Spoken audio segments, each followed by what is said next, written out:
Урматтуу кыргызстандыктар, кадырлуу мекендештерим, 28-30 апрель күндөрү касиеттүү Кыргызстан эли үчүн тарыхый, оор сыноонун да, кайгынын да күндөрү болду. Ыйык ата журтубуздун аймактык бүтүндүгүнө жана коопсуздугуна коркунуч келип, тынч жаткан элибиздин бейпилдиги бузулду. Бирок Кыргызстандын чек ара жана күч органдарынын күжүрмөн даярдыгы, моралдык жактан бийик маанайы жана каармандыгынын аркасында өлкөбүздүн аймактык бүтүндүгүн сактап кала алдык. Тилекке каршы чоң жоготууларга учурадык. Миңдеген жарандарыбыз жашаган жерлерин аргасынан таштап кетүүгө мажбур болушту. Каза болгондордун үй бүлөлөрүнө, жакындарына көңүл айтам, аза кайгысын тең бөлүшөм. Элимдин уул кыздарынын, айрыкча 12 жашар кызымдын өлүмүнө кайгырып, ичимен кан өтүп турат. Ошондой эле жүздөгөн жабыркаган жарандарыбыздын тез аранын ичинде сакайып кетишин тилеймин. Мамлекетибиздин, элибиздин кызыкчылыгын коргоп, жанын берген каарман жоокерлерибиздин эрдигине башым тийип таазим этемин. Жоокерлерибиз Манас атанын чыныгы урпактары, Кыргыздын нагыз эр жүрөк баатырлары экендигин далилдеди. Дарыгерлерибиздин, куткаруучуларыбыздын жана гуманитардык жардам көрсөтүп жаткан ыктыярчыларыбыздын ишин өзгөчө белгилейм. Алардын көкжалдыгы, эрдиги жана күйүмдүгү кийинки муун үчүн өрнөк.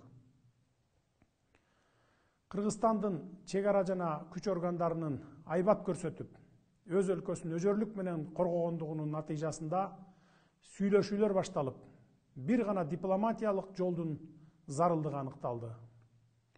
Мен Тажикстандын президенти Эмомали Рахмон менен 2 рет сүйлөштүм. Чатакты ырбатпоо үчүн чек араны тактоо боюнча өкмөттөр аралык комиссиялар ортосундагы ишинин натыйжасында тийиштүү протоколго кол коюлду. Ушул күндөрү курал жарак талап кылып, Баткенге барууга ашыккан мекенчил жаштардын жигерин туура түшүнүүгө болот. Алар да патриоттуулукту көрсөтүштү. Бирок толук кандуу кагылышууну болтурбоо үчүн жана стабилдүүлүктү сактоо максатында талап кылган жаштарга курал берүүгө мүмкүн эмес эле. Башкалардын катасын кайталаган жокпуз. Ошону менен бирге айрым чагымчылдар сырткы күчтөрдөн дагы коркунучтуу экенин унутпашыбыз керек. Өзүбүздүн күч органдарыбыздын аракеттерине жолтоо болбоо үчүн тартипти сактоо маанилүү болчу. Өз кезегинде биз өзүбүздүн куралдуу күчтөрүбүздү чектеш мамлекеттин айыл кыштактарын басып алып жана тынч элине кол салып, үйлөрүн талкалоого эч качан жол бербейбиз. Кыргызстандын чегинен чыкпоого, биринчи болуп ок атпоого бекем көрсөтмө бердим. Себеби чатак ырбаса, эки тарап тең мындан чоң жоготууларга учурамак, 100 миңдеген үй бүлөлөр кайгы муңга бөлөнмөк. Ушуну элибиз туура түшүндү деп ойлоймун. Кудай жалгап эки тарап кандуу согушту токтоттук. Кагылышуу дагы канча убакытка уланмак, бир жараткан билет. Куралдуу кагышуунун уланып кетишине эки тарап тең жол бербешибиз керек. Анткени биз түбөлүк коңшуларбыз. Ата-бабаларыбыздан калган жерибизди таштап, башка жакка көчүп кете албайбыз. Биздин максатыбыз элибиздин бейпилдиги, мамлекетибиздин аймактык бүтүндүгү. Ушул тапта элдерди жайгаштыруу иши башталды. Ар бир үй бүлөгө кайрылам. Ээлеп келген жайларыңарга кайтыңыздар. Талкаланган, өрттөлгөн тамдарды калыбына келтирүү боюнча иш-чаралар жүргүзүлөт. Эл аралык коомчулук бизди колдоп, ар тараптуу жардам берүүгө даярдыгын айтууда. Аларга ыраазычылык билдиребиз.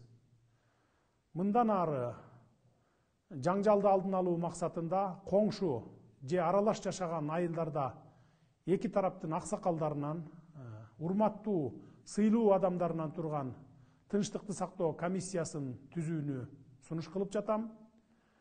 Болгон окуяны териштирүүгө тапшырма бердим. Чагымчылдардын жетегине жетеленип кетпейли. Согуш эч кимге жакшылык алып келбестигинин четин эле көрдүк.